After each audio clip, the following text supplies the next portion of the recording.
જય માતાજી.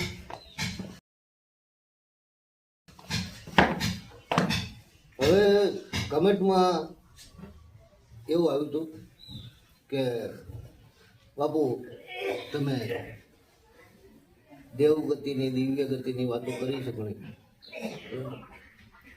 તો એક અમારે થોડું જાણવું છે લીંબુ મરચા બાબત કે ઘરમાં ધંધામાં બિઝનેસ હોટલ દુકાન બરાબર કોઈ રૂમ બરાબર રેસ્ટોરન્ટ આવા બધા લીંબુ મરચાં બાંધવામાં આવે છે બરાબર.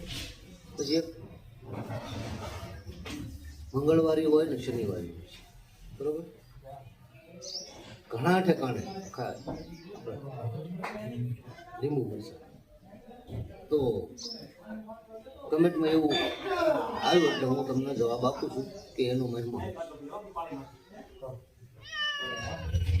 લીંબુ મરચાં.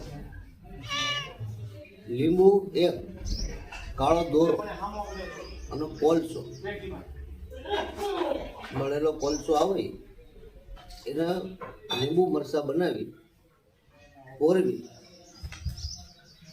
ઘરમાં ધંધામાં દુકાને રેસ્ટોરન્ટમાં ગમે ને બાંધવાથી શું ફાયદો? કોઈ પણ દૂષિત ઉર્જા હોય તો એ લીંબુ મરચાંની અંદર સમાઈ જાય. દૂષિત ઉર્જા અને લીંબુ મરચાં એકદમ સડી જાય એક દિવસ બાંધ્યા ભેગા એક બે દિવસ અને ખરાબ થઈ જાય. હા, તો નેગેટિવિટી ઉર્જા જે હોય ને ઘણા ભૂત કહે છે, ઘણા નજર કહે છે બરોબર, ઘણા કોઈ દોષ લાગી ગયો એવું.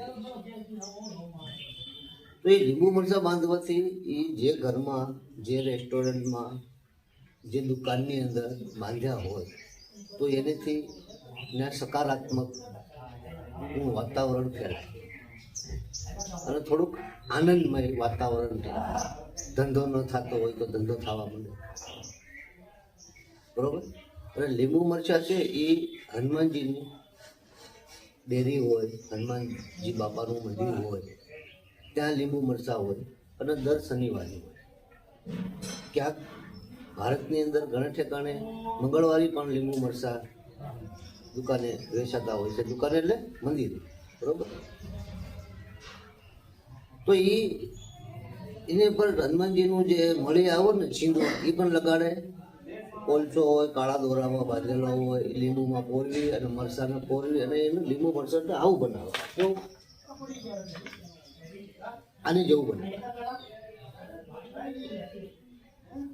બરોબર. આવું બનાવી અને ઘરમાં બાંધે. ક્યાંક 7 મરચાં હોય છે, ક્યાંક 5 મરચાં હોય છે બરોબર. પણ લીંબુ ફ્રેશ હોય, મરચાં પણ ફ્રેશ હોય, કોલસો પણ ફ્રેશ હોય. આ 8 દી લગી બાંધવાનું હોય તો આપણા ઘરમાં કોઈ કલેશ કંકાસ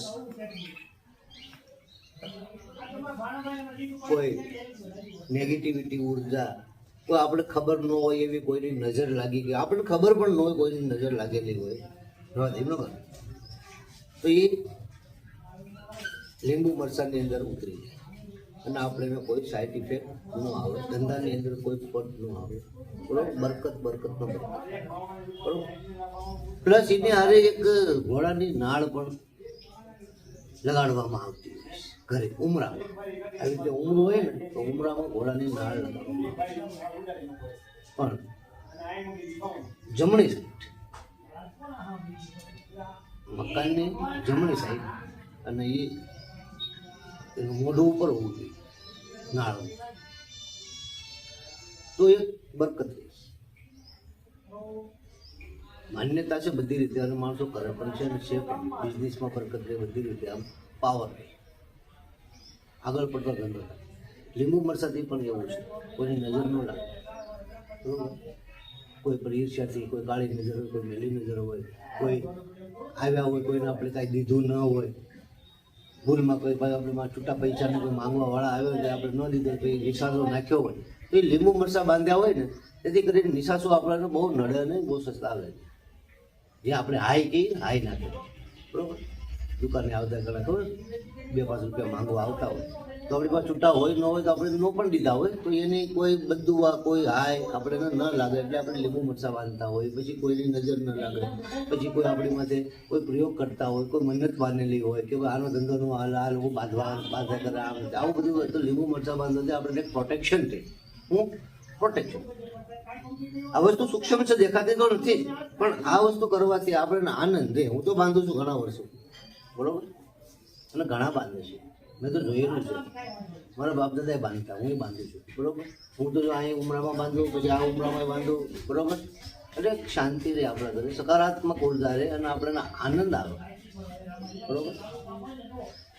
તો આ કમેન્ટમાં આવ્યું હતું એટલે મેં એના માધ્યમથી તમને સમજાવ્યું. પણ મકાનમાં જમણી સાઈડે જ એને બાંધવા, ડાબી સાઈડ, બરોબર. જે જગ્યા ઉપર તમે લીંબુ મરચાં બાંધ્યા હોય ને એ જગ્યાઓની આજુબાજુ જે વાતાવરણ હોય ને ઉર્જાનું, જે ઉપરથી આમ અમુક નકશા પ્રમાણે વાસ્તુશાસ્ત્રના હિસાબથી આપણે જોયું હોય તો એ જગ્યા આટલી દોષિત હોય તો લીંબુ મરચાં બાંધવાથી જગ્યા દોષિત મટી જાય, બરોબર. જે જગ્યા તમારી દોષિત હોય કે ભાઈ આમાં નેગેટિવિટી એટલામાં હાલ્યા કરે છે ને અહીંયા અમુક વસ્તુનો વાસ છે, અમુક વસ્તુનું અહીંયા રૂપાંતર છે, તો એ જ્યાં લીંબુ મરચાંથી એ વસ્તુ એમાં આવી જાય, ઘરમાં ના આવો, કોઈની શરીરની અંદર એ પ્રવેશ ન થાય, બરોબર. તો આ વસ્તુ એક કરવાથી આપણને ઘણો ફાયદો રહે છે અને ઘણું સારું રહે છે. ઘરેથી આપણે બહાર નીકળ્યા હોય તો આપણે કોઈ જાતનો પ્રોબ્લેમ ન ઊભા થાય, એક્સિડન્ટ ન થાય, આપણે શાંતિથી ગમે ત્યાં જઈ શકીએ. ટૂંકમાં આપણને બધું સકારાત્મક જ દેખાય. સમજાણી વાત? એટલા માટે લીંબુ મરચાં બાંધવા જરૂરી છે. માણસો બાંધે જ છે. કોઈ પણ વસ્તુ એમાં વહી જાય, નિશાસો એમાં વહી જાય, હાય એમાં વહી જાય, પછી નજર એમાં વહી જાય, પછી કોઈ તાંત્રિક પ્રયોગ કર્યો હોય એકદમ તો એ એમાં ડાયવર્ટ થઈ જાય, બરોબર. અને કોઈને એવું બહુ ખરાબમાં ખરાબ મેલામાં મેલી નજર હોય, ઈરાદાપૂર્વક કરેલ તો પણ એ લીંબુ મરચાંમાં વહી જાય, બરોબર. તો ઓલું છે ને લીંબુ મરચાં હોય તો ને ફર્યા કરે એટલામાં, અને ક્યારેક ને ક્યારેક આપણે સાઈડ ઇફેક્ટ આવ્યા કરે, રસ્તામાં આવ્યા કરે, આપણે એકદમ તકલીફ દીધા કરે બધી રીતે. આ લીંબુ મરચાંનો મહિમા કમેન્ટમાં આવ્યો એટલે મેં તમને જણાવ્યું, બરોબર. પછી ઘણા શનિ શિંગણાપુર જાય છે મહારાષ્ટ્રમાં, શનિ શિંગણાપુર, તો ત્યાંથી એક તાંબાનું યંત્ર લાવે છે, એ પણ ઘરમાં ઉમરામાં લગાડવાથી આપણે સારું રહે છે. શું કામ? તો કે ઉમરાની આજુબાજુ છે ને ઘણી નેગેટિવિટી ઉર્જા આવતી હોય છે, બરોબર. એના માટે આ લગાડવું જરૂરી છે. ઘોડાની નાળ, બરોબર. પછી ઘણા કાળું પૂતળું લગાવે છે, એ પણ નજરનો દોષ મટાડવા હાટું લગાડવામાં આવે છે. આપણે ખબર નથી હોતી, કોની પાસે કોઈ વળગાડવાળો માણસ આપણા ઘરે આવ્યો હોય ને તો એનું વળગાડ આપણા ઘરમાં ક્યાંય કોઈ સાઈડ ઇફેક્ટ ન આપે એટલા માટે એ વસ્તુ પૂતળામાં ઉડી જાય. કોઈ આપણા હગાવાલાને કંઈ બગાડાતો નથી, પણ એની પાસે કોઈ વસ્તુ કદાચ હોય વળગાડ તો એ સાઈડમાં રહે. આ આપણા ઘરનું પ્રોટેક્શન હાટું આવું જ કરવું પડે છે, અને કરે છે માણસો, ઘણા કરે છે, ઘણા નથી કરતા, બરોબર. તો આનંદ આવે લીંબુ મરચાંથી, બરોબર. તો જે ભાઈ કમેન્ટ કરી એ ભાઈના સાંભળવા મળ્યું હશે, અને ન મળ્યું હોય તો સાંભળશે, બરોબર. અને બીજું કે દાદા આ વસ્તુ એક ભાઈ કમેન્ટ કરી છે કે દાદા આ વસ્તુ એક અમુક ઘરે ઝાડવા વાવવાથી અમુક વસ્તુ થાય, અમુક ઝાડવા ન વાવવાથી અમુક વસ્તુ થાય, તો એ સાચું હશે? તો જો ભાઈ કોઈને ખબર હોય તો માને, ન ખબર હોય તો હું અજ્ઞાનતાપૂર્વક ઘરે એક હવન વાવવાથી, સવરનું ઝાડ વાવવાથી આપણને એક ભક્તિમય વાતાવરણ આપણા ઘરમાં સર્જાય, સાત્વિક વાતાવરણ આપણા ઘરમાં રહે. આંબો વાવવાથી આપણા ઘરમાં થોડું ઓક્સિજનનું વાતાવરણ સારું રહે, બરોબર. હવન વાવવાથી પણ ઓક્સિજન મળે છે. પછી હવનનું લાકડું શું પવિત્ર છે, અમુક હવન હોમમાં વપરાય છે, બરોબર.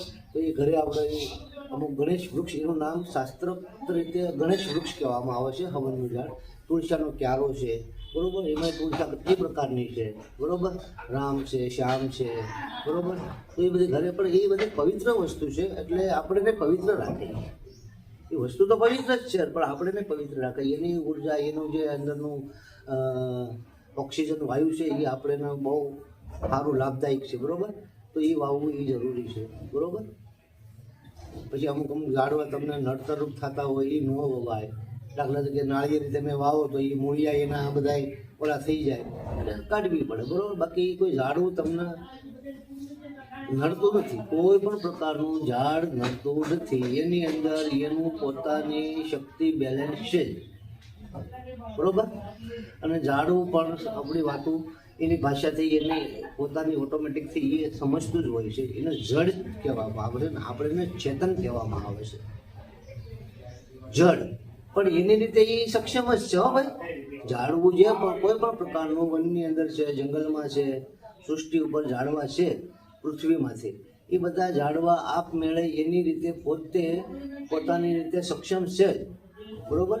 એનામાં બધા ગુણ છે. જેવી રીતે આપણે ખાઈ પી હાલી ચાલી બેહી ઉઠી એવી રીતે એનામાં છે, પણ એ જગ્યા પર સ્થાયી છે, જડ છે. એટલે બાકી એને પણ એની રીતે ખબર પડે છે, બરોબર. રાત થાય તો પાન સંકોરાઈ જાય, દિવસ ઉગે તો સૂર્યની રોશની પ્રકાશમાં આમ પાન થઈ જાય, બરોબર. પછી કોઈ વસ્તુ આપણે નડતરરૂપ થતી હોય તો આપણે એને કાપી હોય તો એ વસ્તુ અમુક વર્ષ લગી સુકાઈ પણ જાય છે, બરોબર. ઝાડવું અમુક વસ્તુમાં ઝાડવાય ભાગશાળી હોય છે. કોઈના ઘરે ઝાડવું એવું ભાગશાળી હોય છે તો એ માણસોને બધાને આનંદે આવતા હોય છે, સમજ્યા. એ આપણા ઘરનું એક અંગ થઈ જાય છે. ઝાડવું છે ને આપણા ઘરનું મેમ્બર બની જાય છે. મારું માનવું એવું છે, બરોબર. હું તો ઝાડવા હારે પ્રેમ કરું છું. જો આપણે ઝાડવા છે ને એ મને બહુ પ્રિય. શું કામ? કારણ કે મને એ સારું લાગે છે. ઝાડવાની અંદરની બધી ઉર્જા છે ને આપણે બહુ સારું છે. એમાં કેટલા પક્ષીઓ રહે, બરોબર. તો એ અંદર કાંક હશે તો ને, હે, બધી વસ્તુઓ અંદર છે. વિદેશમાં તો જંગલમાં કહે છે કે ઝાડવું અમુક શિકાર પણ કરે છે. ઝાડવા ડિસ્કવરીમાં બતાવે છે ક્યારેક કે ઝાડવું અમુક જીવજંતુને ખાતા હોય છે, બરોબર.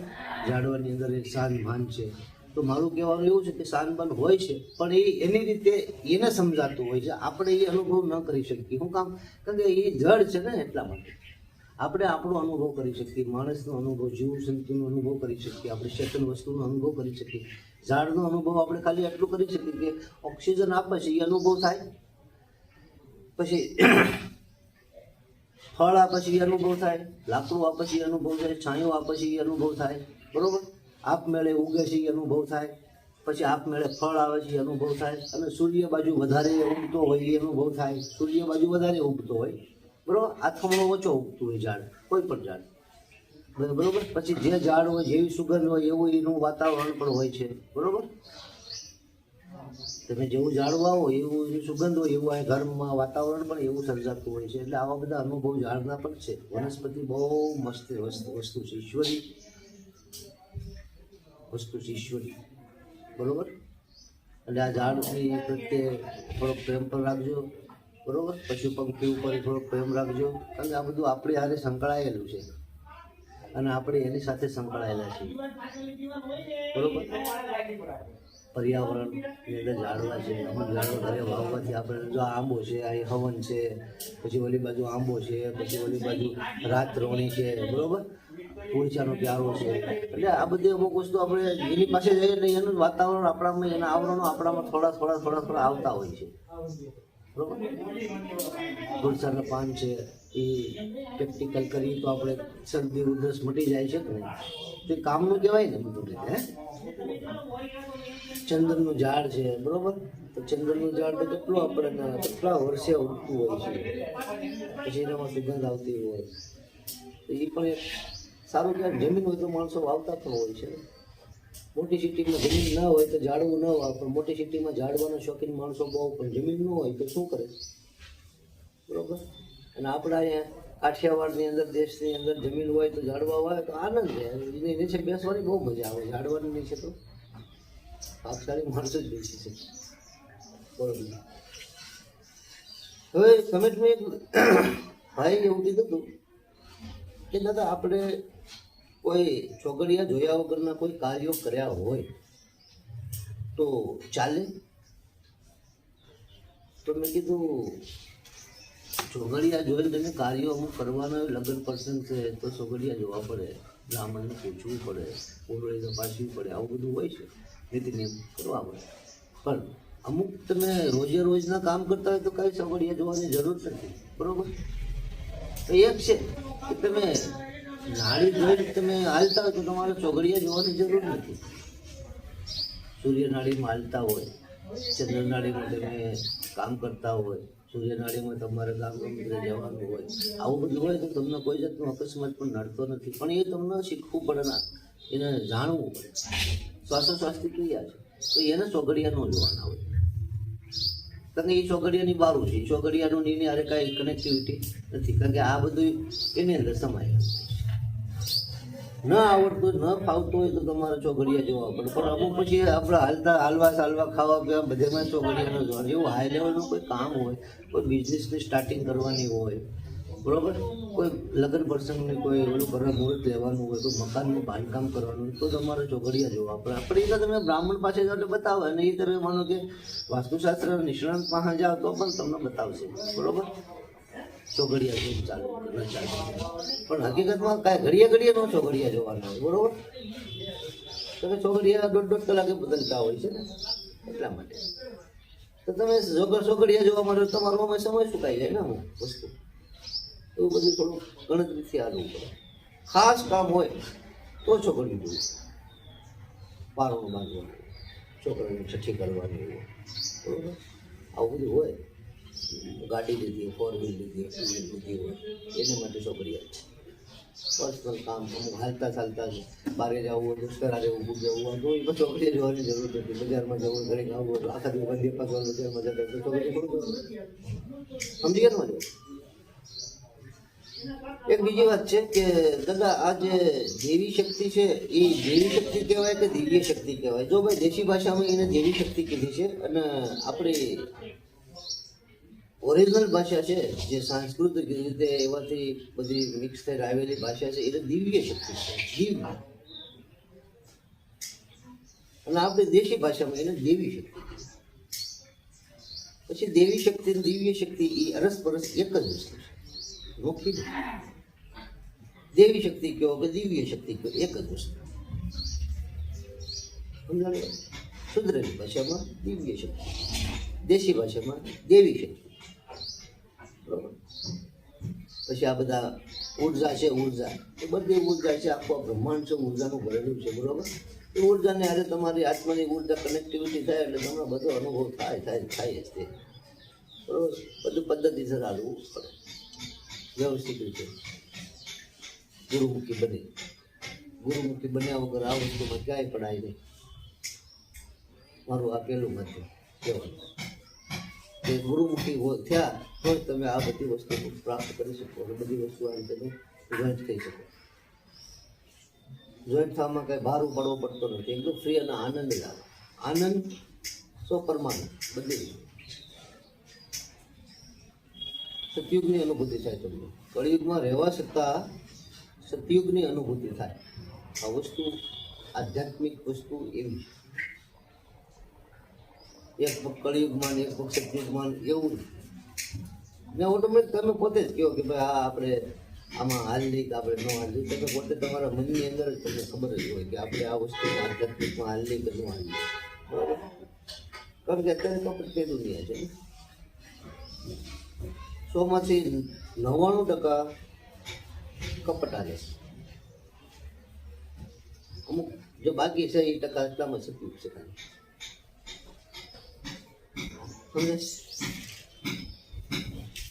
એટલે દિવ્ય શક્તિ છે ને એ અદ્ભુત વસ્તુ છે, એને માનવી જરૂરી છે. હર કોઈના ઘરે છે જ નહીં, કોઈ બે ઘરે દિવ્ય શક્તિ, બરોબર. હવે બીજા મને જે યુટ્યુબના માધ્યમથી કહેવામાં આવ્યું હતું કે ભાઈ કમેન્ટ કરી હતી તો એ અમુક વસ્તુ મેં રાખ્યું છે કહેવાનું, એ બીજી વીકમાં કાલે સમજાવીશ, બરોબર. આજે મેં તમને લીંબુ મરચાનું હતું એ થોડુંક મેં તમને કીધું, અને એ ઓરિજિનલ વાત છે, બરોબર. ઓકે, સબસ્ક્રાઈબ કરજો ભાઈ, ભૂલતા નહીં.